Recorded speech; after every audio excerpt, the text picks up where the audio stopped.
Question number 3। तो मैं question read out कर देता हूं। देखो, the following observation have been arranged in ascending order. जो ऑब्जर्वेशन उन्होंने दे रखी है उन्होंने पहले से किस ऑर्डर में अरेंज कर रखा है, असेंडिंग ऑर्डर। तो मैं पहले से मालूम है असेंडिंग ऑर्डर कहने का मतलब ऐसा ऑर्डर, इंक्रीजिंग ऑर्डर मतलब सारे डेटा किस ऑर्डर में है, इंक्रीजिंग ऑर्डर में है। ठीक है। If the median of the following data, और इस बार क्वेश्चन में हमें क्या दे रखा है, मीडियन। कितना दे रखा है, 63। मतलब इस बार क्वेश्चन में हमें क्या बताया गया है, मीडियन बता रखा है। इस क्वेश्चन के अंदर हमें क्या दे दिया है, मीडियन दे दिया है। ध्यान रखना, कई बार क्वेश्चन है ना हमें कुछ ना कुछ दे देता है। कई बार वो हमें मीन देगा, कई बार हमें मीडियन देगा, कई बार वो हमें मोड देगा। इन तीनों में से कुछ ना कुछ वो हमें दे देगा। तो ध्यान रखना, अगर वो देता है हमें मीडियन तो हम फॉर्मूला लगाएंगे मीडियन का। अगर वो देता है हमें मीन तो हम फॉर्मूला लगाएंगे मीन का। अगर वो हमें देता है मोड तो हम फॉर्मूला लगाएंगे मोड का। ठीक है, तो हम फॉर्मूला लगाएंगे मोड का। फिलहाल हमें इस क्वेश्चन के अंदर क्या दे रखा है, मीडियन, तो हम फॉर्मूला लगाने वाले हैं मीडियन का। आगे देखते हैं। If the median of the data is 63, find the value of x। तो हमसे किसकी वैल्यू पूछी गई है, x की। ये क्वेश्चन की वैरायटी काफी इंपॉर्टेंट है। वो हमसे ज्यादातर किसकी वैल्यू निकलवाता है, x की, और अपनी तरफ से कुछ ना कुछ दे देता है। तो क्वेश्चन में हमें क्या दिया है, मीडियन। मीडियन हमें दिया गया है। ठीक है, तो देखो डाटा में लिख देता हूं बोर्ड पे। 29, 32, 48, 50, x plus 2, 72, 78, 84, 95। तो ये कुछ डाटा हमें दिए गए हैं और क्वेश्चन में हमें इसके साथ क्या दिया था, मीडियन। देखो बोर्ड पे लिखा हुआ है मीडियन। क्वेश्चन ने हमें क्या बता रखा है, 63। तुम्हें ये मालूम होगा जब मैंने तुम्हें मीडियन निकलवाना सिखाया था, मैंने एक बात बताई थी, मीडियन निकालने से पहले तुम्हें डाटा अरेंज करना होता है, या तो इंक्रीजिंग ऑर्डर में अरेंज करना होता है या डिक्रीजिंग ऑर्डर में अरेंज करना होता है। लेकिन इस तरह के क्वेश्चन में ना जब वो मीडियन दे देगा हमें खुद, तो इस तरह के क्वेश्चन में खुद देगा अरेंज करके। देखो लिखा हुआ भी था, the following observation have been arranged in ascending order। Question ने हमें ये डाटा पहले से क्या करके दिया है, अरेंज करके दिया है। तो तुम्हें कुछ भी करने की जरूरत है क्या, नहीं। अब तो तुम्हें सीधा क्या निकाल देना है, मीडियन। मीडियन का फॉर्मूला लगाना है मतलब। और तुम्हें मालूम है मीडियन का फॉर्मूला ये होता है n plus 1/2। ये वाली ऑब्जर्वेशन मीडियन का फॉर्मूला क्या होता है, n plus 1/2। तो देखो n की वैल्यू देख लेते हैं। n का मतलब होता है डाटा कितने थे, तो डाटा काउंट कर लेते हैं कितने थे। ध्यान रखना, इनको दो मत मान लेना, x plus 2 को, ये एक ही डेटा माना जाएगा।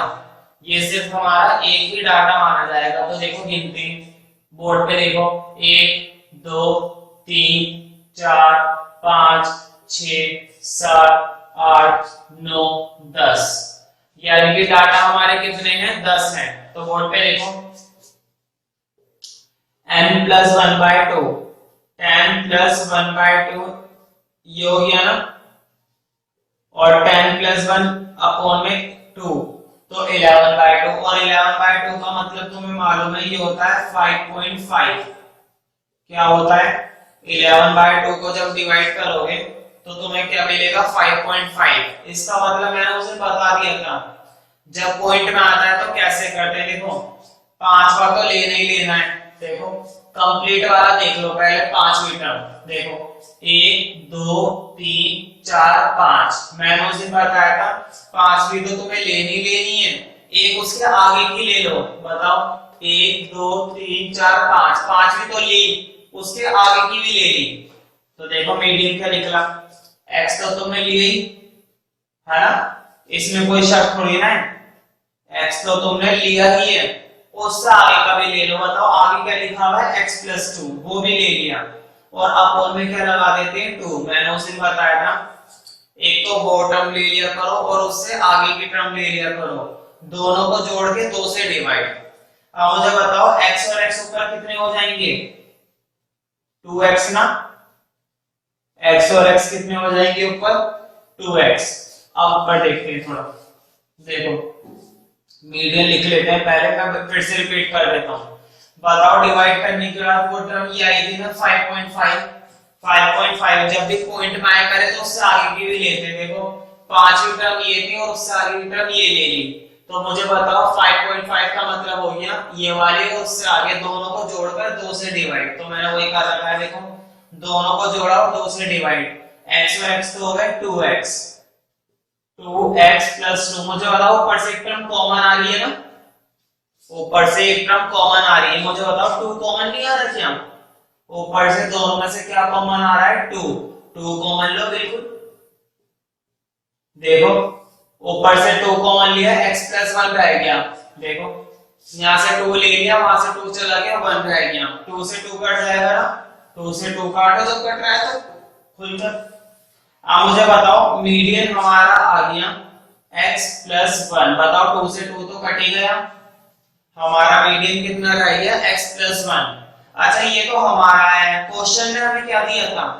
क्वेश्चन ने हमें मीडियन दिया था 63, तो मीडियन की वैल्यू डालो। देखो इधर डाल देंगे मीडियन की वैल्यू, मुझे बता दो मैं मीडियन की वैल्यू 63 इधर डालूंगा तो ऐसा कुछ हो जाएगा ना।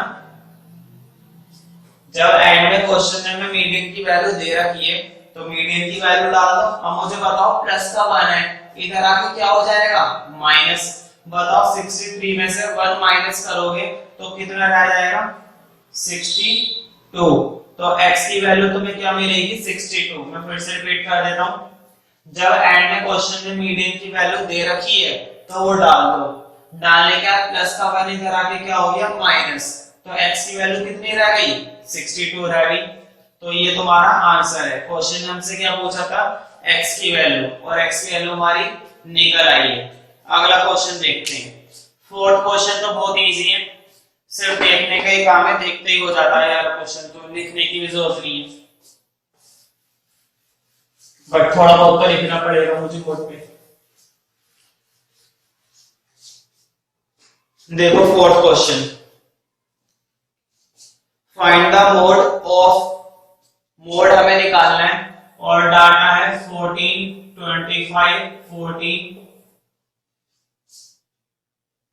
28, 18, 17, 18, 14, 23, 22, 14, 18। ठीक है, तो ये कुछ डाटा दे रखे हैं और क्वेश्चन ने हमसे क्या पूछा है मोड। तो मैंने पहले बता दिया है, मोड ऐसी वैल्यू होती है, मोड कहने का मतलब ऐसी वैल्यू होती है जो बार बार आ रही होती है, जो बार बार आ रही होती है। यानी कि हमें इनमें से ऐसा डेटा ढूंढना है जो सबसे ज्यादा बार आ रहा है। ठीक है, देखो अगर देखने में ठीक लगे तो बढ़िया है, तुरंत कर दिया करो, नहीं तो डाटा को पहले अरेंज कर लिया करो। जब एक बार डाटा को अरेंज कर लोगे ना तो अरेंज करने के बाद आसानी से दिखाई देगा। कभी कभी जल्दबाजी में गलती हो जाती है, तो इससे बढ़िया डाटा को पहले क्या कर लिया करो अरेंज, या तो इंक्रीजिंग ऑर्डर में या डिक्रीजिंग ऑर्डर में, मतलब या तो घटते क्रम में या बढ़ते क्रम में। ठीक है, तो मैं इसको अरेंज करने वाला हूं तुम्हारा इंक्रीजिंग ऑर्डर में, क्योंकि वो ज्यादा अच्छा रहता है। तो मुझे बताओ सबसे छोटी डिजिट इसमें से क्या दिखाई दे रही है? देखो सबसे छोटा डाटा जो दिखाई दे रहा है 14 है, और कितनी बार है वो भी 1 2 3 4 बार है, तो लिख दो 14 14 14। तो मेरे पास इसका सॉल्यूशन है, मैं फटाफट से नोट कर देता हूं। फिर आएगा तुम्हारा 17। हम 18 देखते हैं, देखो 17 के बाद 18 ही है, 1 2 3, ये 3 बार आ रहा है। 18 के बाद आ रहा है 22, 23 और फिर आ रहा है तुम्हारा 25, 28। 25 के बाद क्या आ रहा है 28। अब मुझे बताओ इनमें से कौन सा डेटा ऐसा है जो बार बार आ रहा है, जो सबसे ज्यादा बार आ रहा है। तो मुझे बताओ 14 लगभग कितनी बार आ रहा है, 4 बार। कोई दूसरा डेटा ऐसा नहीं है जो 4 बार आ रहा हो, ये अकेला ऐसा है निराला जो कितनी बार आ रहा है, 4 बार। तो हमारा मोड क्या बन गया 14। तो लिख दो मोड इक्वल टू 14। मोड की वैल्यू हमें मिल चुकी है 14। क्वेश्चन नंबर 5 करते हैं, टिक कर लेना क्वेश्चन नंबर 5, ठीक है।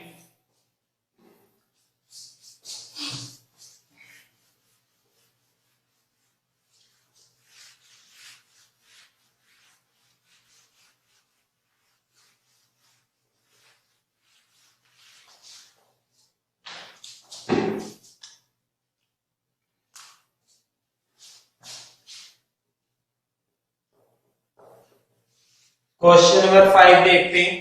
Find the mean salary of the 60 worker. हमें क्या निकालना है, मीन।